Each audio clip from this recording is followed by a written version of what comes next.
আজকে বেশ কয়েকদিন পরে সূর্যি মামার দেখা পাওয়া গেছে, তাই মনটা খুব খুশি। আর আজকে যে রান্নাটা করব সেটা যদি পাতে থাকে সেটা দেখলেও আমার মনটা ঠিক সেরকমই খুশি হয়ে যায়। আজকে বানাবো ইলিশ মাছের টক। আসসালামু আলাইকুম, কেমন আছেন সবাই? বিনুর বিশ্বে আপনাদের সবাইকে জানাই স্বাগত। চলুন তাহলে দেরি না করে রেসিপিটা শুরু করা যাক।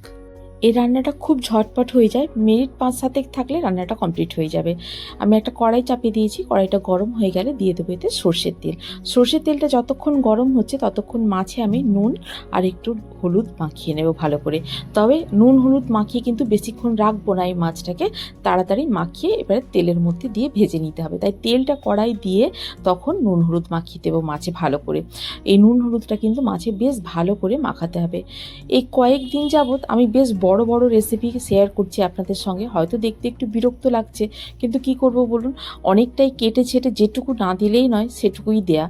তাই ভাবলাম যে আজকে একটা ছোট্টখাট্টো রেসিপি দিয়ে একদম নিমেষে হয়ে যাবে যেটা, তাই এই রেসিপিটা আপনাদের সঙ্গে শেয়ার করা।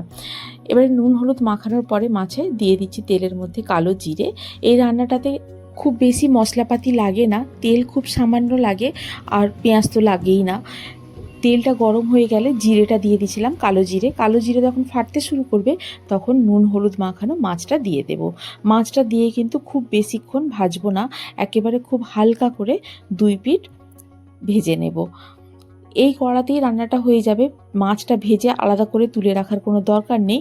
এই যে দেখুন, একবার উল্টে পাল্টে ভেজে নিয়ে দিয়ে দিচ্ছি এরির মধ্যেই জলটা দিয়ে জলটা একটু ফুটে উঠলে এবারে দেবো এতে মশলাপাতি বলতে নুন, হলুদ গুঁড়ো আর লঙ্কার গুঁড়ো, রোজকার যে মশলাপাতি সেইগুলোই।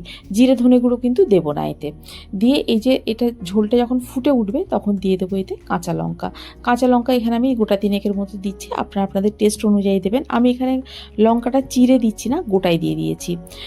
এবারে দিয়ে দিচ্ছি এখানে সর্ষে আর পোস্ত বাটা।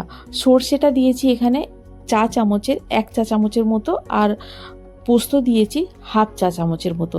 সর্ষে আর পোস্ত এতে ভীষণ কম লাগে। দিয়ে বেটে নিয়ে এই বাটাটা এবারে দিয়ে দিলাম এখানে। দিয়ে খুব বেশিক্ষণ ফোটাবো না, আর একটু ফুটে উঠলেই গ্যাসটাকে বন্ধ করে দেব।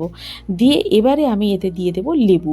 আজকে আমি এখানে লেবুর টক করছি, আপনারা যদি চান টক জাতীয় যে কোনো জিনিসই দিতে পারেন। আমচুরের এতে টক খুব ভালো হয়, আচার দিয়ে ভালো হয়, বা যদি তেঁতুল থাকে কাঁচা তেঁতুলেরও টক ইলিশ মাছ দিয়ে ভীষণ ভালো লাগে খেতে।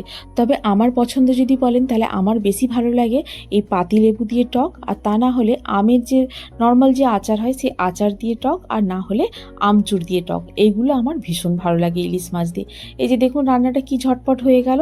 আপনারা ট্রাই করুন বাড়িতে, রেসিপিটি করে জানান আমাকে কেমন লাগলো। যদি ভালো লেগে থাকে তাহলে বন্ধুদের সঙ্গে শেয়ার করুন, আর যদি কোনো নতুন বন্ধু থেকে থাকে তাহলে আমার চ্যানেলটিকে সাবস্ক্রাইব করে পাশে থাকার অনুরোধ রইল। আজ তাহলে এই পর্যন্তই, আবার দেখা হবে। ভালো থাকুন, সবাইকে ভালো রাখুন। আল্লাহ হাফেজ।